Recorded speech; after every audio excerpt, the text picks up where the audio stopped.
Salam sejahtera untuk kita semua. Perkenalkan, saya Imelda Aniolanda Marbun, mahasiswa PPG Prajabatan gelombang kedua tahun 2023 dari Universitas Muhammadiyah Sumatera Utara. Tahukah Anda perjalanan pendidikan nasional dari sebelum hingga setelah kemerdekaan? Ini merupakan peta konsep perjalanan pendidikan nasional dari sebelum hingga setelah kemerdekaan. Sebelum kemerdekaan, di mana sebelum kemerdekaan masyarakat hidup sengsara, tidak semua rakyat mendapat pendidikan, dan rakyat juga tidak bisa menjalankan haknya sebagai manusia. Tahun 1854, bupati-bupati mendirikan pendidikan sekolah yang hanya ditujukan kepada calon-calon pegawai.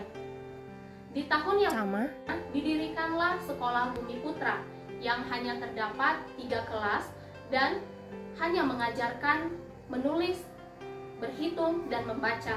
Namun, pendidikan ini hanya diperuntukkan kepada para pembantu untuk mengembangkan kemampuan usaha mereka.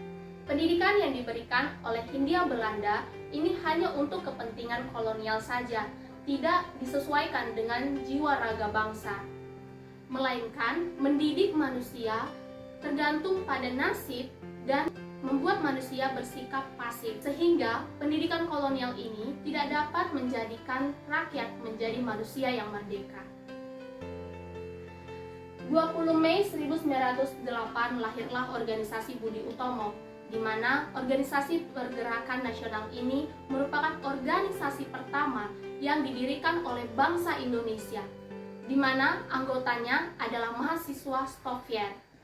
Berdirinya organisasi ini merupakan tonggak awal kebangkitan nasional.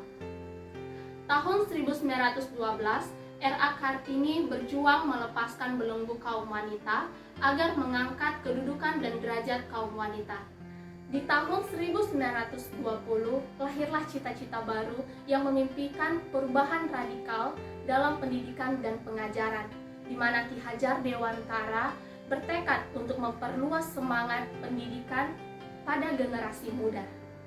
Di tahun 1922, Ki Hajar Dewantara mendirikan Taman Siswa di Yogyakarta.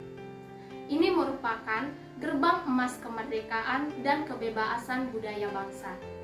Selanjutnya, sesudah kemerdekaan, di mana di 7 November 1956, Dewan Senat Universitas Gadjah Mada menyatakan bahwasanya pendidikan merupakan tempat segala benih-benih kebudayaan yang harus diwariskan kepada generasi muda. Selanjutnya, pendidikan yang membelenggu, di mana pada pendidikan ini guru hanya terfokus dalam mengajar, tidak menyesuaikan dengan kebutuhan peserta didik. Kedua, guru lebih mementingkan hasil dibanding proses. Dan ketiga, dalam pembelajaran masih terpusat kepada guru. Selanjutnya, pendidikan kurikulum merdeka. Pendidikan saat ini menerapkan prinsip merdeka belajar seperti halnya pendapat Ki Hajar Dewantara, di mana merdeka belajar yang menjadi gagasan dari Menteri Pendidikan dan Kebudayaan tersebut sejalan dengan pemikiran Ki Hajar Dewantara mengenai pendidikan yang seharusnya terselenggara di Indonesia.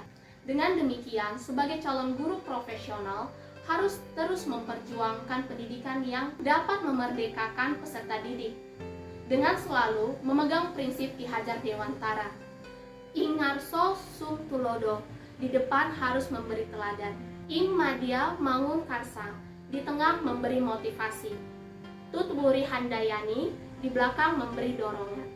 Demikian argumentasi saya mengenai perjalanan pendidikan nasional. Terima kasih.